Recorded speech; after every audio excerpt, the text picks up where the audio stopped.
नमस्कार, आप देख रहे हैं न्यूज़ 8। केंद्र सरकार, असम और उल्फा के बीच आज अहम शांति समझौते पर दस्तखत हुए हैं। 40 साल में पहली बार उग्रवादी संगठन उल्फा ने केंद्र और असम सरकार के साथ समझौता किया। पूर्वोत्तर में शांति बहाल करने के लिए इसे एक बड़ा कदम माना जा रहा है। बैठक के बाद गृह मंत्री अमित शाह ने कहा है कि लंबे समय तक असम और पूर्वोत्तर के राज्यों ने हिंसा झेली है। आज हुए समझौते से सभी हथियारबंद गुटों की बात को यहीं समाप्त करने में हमें सफलता मिल गई है। असम के मुख्यमंत्री ने कहा है कि आज असम के लिए एक ऐतिहासिक दिन है। भारत सरकार, असम सरकार और United Liberation Front of Assam ULFA, उसके बीच में जो ट्राई पार्टी समझौता हुआ है, इससे आसाम के सभी हथियारी ग्रुपों की बात को यहीं पर समाप्त करने में हमें सफलता मिल रही है। ये आसाम और नॉर्थ ईस्ट की शांति के लिए बहुत महत्वपूर्ण है। इसीलिए असम, त्रिपुरा, हर जगह में सारे नॉर्थ ईस्ट स्टेट में आज शांति का पहल हुआ। काफी सारे इलाका से arm force special power act का विड्रॉ हुआ। आज असम में खाली 15% इलाका में ही आपसा है, बाकी 85% इलाका से आपसा का विड्रॉ भी हो चुका है। ये एकॉर्ड का बाद मैं विश्वास करता हूं कि असम में पूरा स्थायी शांति आएगा और ये एकॉर्ड के लिए मैं अल्फा को धन्यवाद देना चाहूंगा कि आप लोग ने ये स्वीकार किया, आप लोग ने ये निर्णय लिया कि भारत सरकार का और असम सरकार का साथ एकॉर्ड करना है। प्रधानमंत्री नरेंद्र मोदी जी ने आशीर्वाद दिया। भारत ने पाकिस्तान से कहा है कि वो मुंबई हमलों के दोषी आतंकी हाफिज सईद को भारत को सौंपे। हाफिज सईद आतंकी संगठन लश्कर ए तैयबा का सरगना है। विदेश मंत्रालय के प्रवक्ता अरिंदम बागची ने आज कहा है कि पाकिस्तान की सरकार को प्रत्यर्पण के लिए औपचारिक अनुरोध भेज दिया गया है। हाफिज सईद 26/11 मुंबई हमलों का मास्टरमाइंड है। अमेरिका ने भी उसे आतंकी घोषित कर रखा है। साथ ही उस पर आपको बता दें $1 करोड़ का इनाम भी है। पाकिस्तान में रहने के लिए तो हाफिज सईद 2019 से जेल में है, लेकिन वहां की राजनीति में उसका बोलबाला है। पाकिस्तान में उसके रसूख का अंदाजा इससे लगाया जा सकता है कि हाफिज सईद का बेटा और आतंकी हाफिज तलहा सईद अगले साल होने वाले आम चुनाव में खड़ा हो रहा है। जैसा कि आप जानते हैं, ये जो व्यक्ति के बारे में आपने जिक्र किया, उन काफी मामलों में इंडिया में वांटेड है। वो संयुक्त राष्ट्र द्वारा एक लिस्ट है, उस लिस्ट के भी आतंकवादी लिस्ट में है। इस संबंध में हमने संबंधित डॉक्यूमेंट्स के साथ पाकिस्तान सरकार को एक विशेष मामले में मुकदमे के सामना करने के लिए भारत में एक्स्ट्राडाइट करने का अनुरोध किया है। और इस पर अधिक जानकारी दे रहे हैं उमाशंकर सिंह।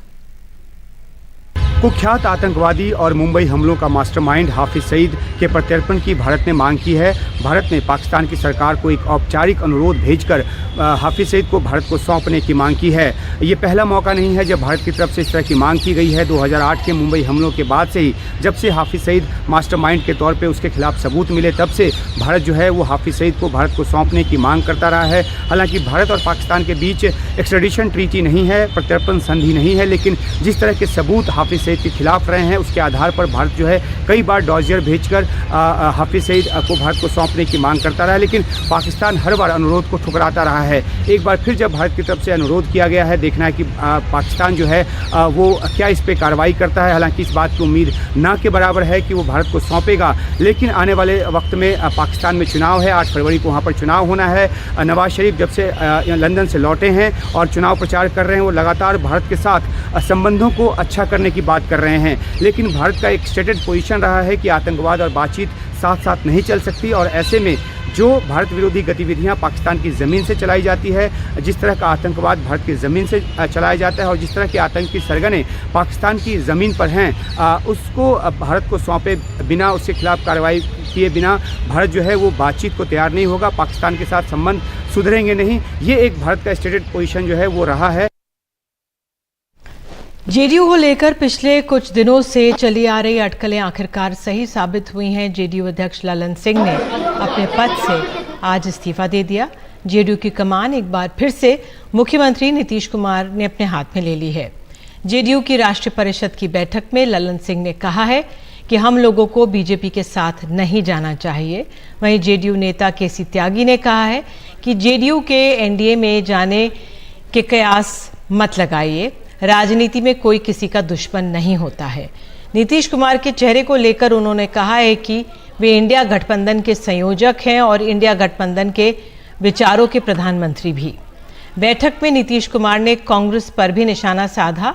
उन्होंने कहा कि कांग्रेस उनके कामों की चर्चा नहीं करती। हमारे जो मॉडल हैं उसके प्रसार से कांग्रेस को ही फायदा होगा। नीतीश कुमार जी इंडिया गठबंधन के विचारों के संयोजक हैं, विचारों के प्रधानमंत्री। क्या ये भविष्य के लिए रास्ता खुला हुआ है प्रधानमंत्री पद का? मैं कह रहा हूँ हैं वो। उन्होंने सामाजिक न्याय के सवालों को इतनी प्रखरता दी है, वो तो इस विचार के ही संयोजक है। ऐसी भी अटकलें चल रही थी कि आने वाले महीने में नीतीश कुमार लोकसभा चुनाव से पहले बीजेपी के साथ दोबारा जा सकते हैं। इन अटकलों को ये हमारी पुरानी मित्र पार्टी का प्रोपेगेंडा है। अभी भी मित्र है, हाँ है। राजनीति में कोई दुश्मन नहीं होता,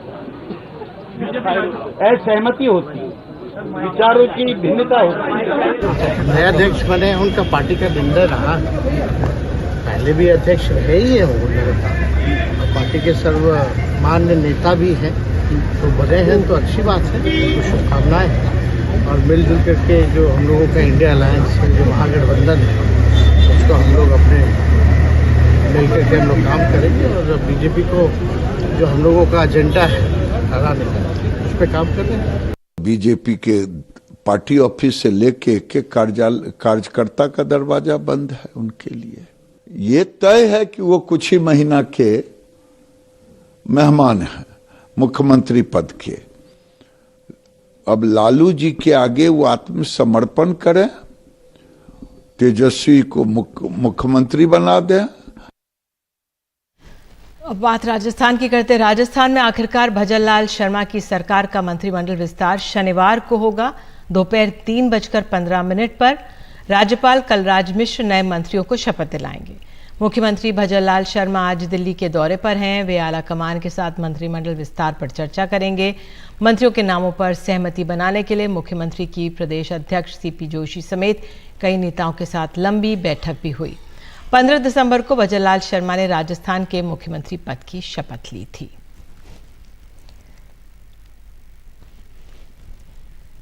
अयोध्या में राम मंदिर के उद्घाटन की तैयारियां जोरों पर हैं। 30 दिसंबर को प्रधानमंत्री मोदी भी अयोध्या पहुंचे, यानी कल।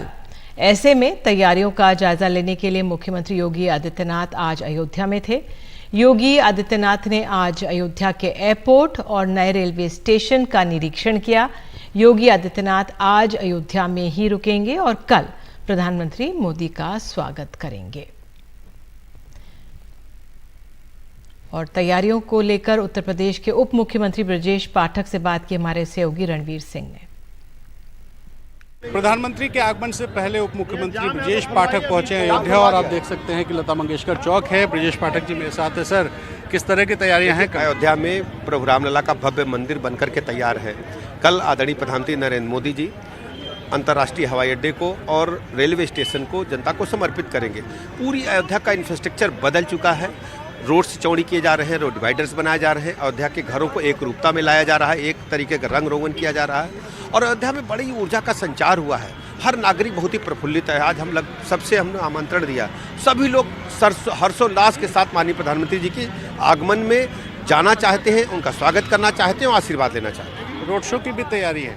हाँ, रोड शो 10 किलोमीटर का होगा। माननीय प्रधानमंत्री जी अयोध्या धाम के नागरिकों से मिलेंगे, उनको आशीर्वाद देंगे और इसके बाद जनसभा है। अच्छा, तो सर अगर परियोजनाओं की बात करें तो ट्रेनों की भी सौगात मिल रही है, शहर को भी डेवलपमेंट किया जा रहा है, रेलवे स्टेशन, हवाई अड्डा, रोड्स, इंफ्रास्ट्रक्चर, रामायण संग्रहालय, रिसर्च सेंटर, ऑडिटोरियम, सब कुछ अयोध्या धाम में बदल रहा है। यूपी सरकार ने जिस तरह से अयोध्या को अभी तक बदला है, अगले कितने दिन में सर आप लोग मान रहे हैं कि शीघ्र आप देखेंगे कि अंतर्राष्ट्रीय स्तर का अयोध्या सिटी डेवलप होगा।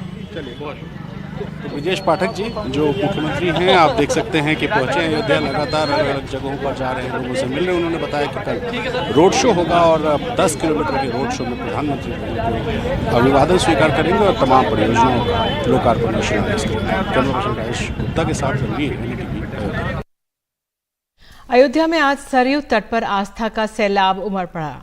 सरयू तट पर आज संध्या आरती की गई और इस दौरान बड़ी संख्या में लोगों ने आरती में हिस्सा लिया।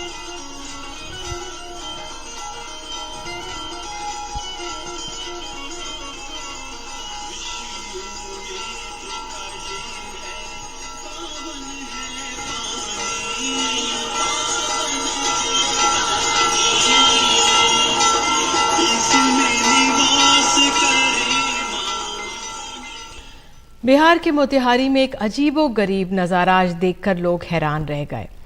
यहाँ के एक फ्लाईओवर के नीचे प्लेन फंस गया। इसे देखने के लिए लोगों की भीड़ लग गई। दरअसल प्लेन की जो बॉडी खाका है वो लखनऊ से असम ले जाया जा रहा था और तभी ये फ्लाईओवर के नीचे से निकलने की कोशिश में फंस गया।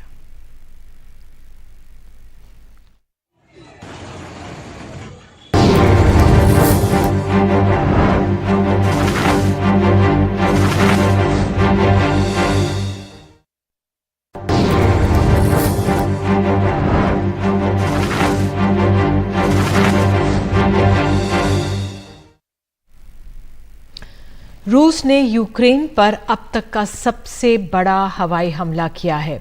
रूस ने आज यूक्रेन के अलग अलग शहरों पर 110 से ज़्यादा मिसाइल्स और ड्रोन से हमला किया। हमलों में 12 लोगों के मारे जाने की खबर है। यूक्रेन की आर्मी के प्रमुख ने कहा है कि निशाने पर अहम इंफ्रास्ट्रक्चर, इंडस्ट्रियल और सैन्य ठिकाने थे, लेकिन साथ ही शॉपिंग मॉल और रिहायशी इमारतें भी इसकी चपेट में आई हैं।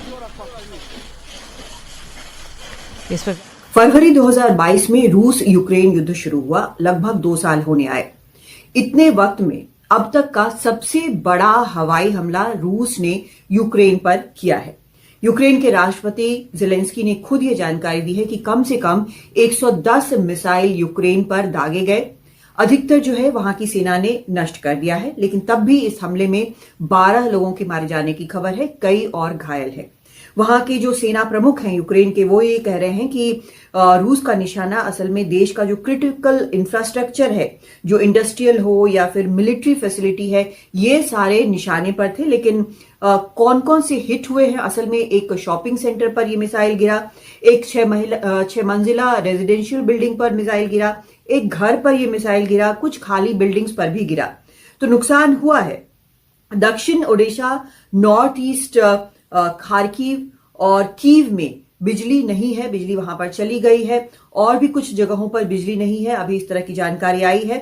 एक व्यक्ति की मौत कीव में हुई है, ये वहां पर एक वेयरहाउस में था, यहां पर उसकी मौत हो गई है। ओडिशा में 3 लोग मारे गए हैं। आपको याद होगा ये ब्लैक सी पोर्ट का इलाका है, यहां पर 15 लोग घायल भी बताए जा रहे हैं, इनमें 2 बच्चे भी हैं। खार्किव में 1 की मौत हुई है, वहां पर 11 लोग घायल बताए जा रहे हैं।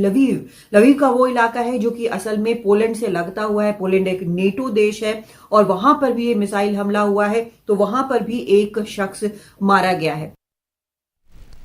ब्रिटिश राज में स्थापित ACC हायर सेकेंडरी स्कूल के 100 साल पूरे हो गए हैं। स्कूल के शताब्दी समारोह में अडानी फाउंडेशन की चेयरपर्सन डॉक्टर प्रीति अडानी ने स्कूल के 100 वर्षों के इतिहास वाले संग्रहालय का उद्घाटन किया। कैमोर सीमेंट फैक्ट्री स्कूल की स्थापना 1923 में कैमोर के एक छोटे से गांव में हुई थी। इस स्कूल से शिक्षित 18,000 बच्चे राष्ट्र निर्माण के काम कर रहे हैं और डॉक्टर प्रीति अडानी ने NDTV से खास बातचीत में कहा है कि हम उन सभी गुरुजनों को नमन करते हैं जिन्होंने 100 वर्ष से इस स्कूल को बढ़ाने में अपना योगदान दिया। आज ACC स्कूल के इतिहास के लिए बहुत बड़ा दिन है। 100 वर्ष हो गए इस स्कूल को। स्कूल मैं आज अडानी फाउंडेशन की चेयरपर्सन डॉक्टर प्रीति अडानी जी आई हैं। मैडम, कैसा महसूस कर रहे हैं आप इस स्कूल में आकर? संजीव जी, आज यहाँ कैमूर के प्रांगण में, एसीसी स्कूल के प्रांगण में बड़े आनंद और हर्षोल्लास का महोत्सव है। जो शाला एक कंपनी के 2 कमरे में शुरू हुई थी, क्वार्टर्स के 2 कमरे में शुरू हुई थी, वो शाला को आज 100 साल पूरे हुए हैं। तो ये बहुत बड़े गर्व की बात है। इस मौके पे मैं इतना ज़रूर कहूँगी कि मैं उन लोगों को नमन करूँगी जिनकी दीर्घ दृष्टि, जिनकी उदारता से ये शाला 1923 में शुरू हुई है। मैडम, आप भी स्टूडेंट के लिए, बच्चों के लिए, विद्यार्थियों के लिए बहुत काम कर रहे हैं। तो हम जानना चाहते हैं कि क्या क्या आपके मन में है और क्या आप कर रहे हैं? जी, मैं अडानी फाउंडेशन के माध्यम से शिक्षण क्षेत्र में काम करने का मुझे सौभाग्य मिला है और बहुत करीब से काम करने का सौभाग्य मिला है। तो मेरा अनुभव कहता है कि शिक्षण एक ऐसा माध्यम है जिससे अपने देश के विकास या समाज के विकास में एक बहुत महत्वपूर्ण योगदान दे सकता है। इसमें आने वाले भविष्य के जो नागरिक होते हैं, उनकी सोच, उनकी विचारधारा, वो सब को चेंज करने के लिए उसमें वो योगदान देता है। तो इस मौके पे मैं इतना ज़रूर कहूँगी कि एक विकसित भारत के लिए एक शिक्षित और जागरूक नागरिक होना बहुत ज़रूरी है। Thank you madam. डॉक्टर प्रीति अडानी का कहना है कि शिक्षा के साथ संस्कार भी बहुत आवश्यक है। कैमरामैन वीरेंद्र शर्मा के साथ संजीव चौधरी, NDTV के लिए।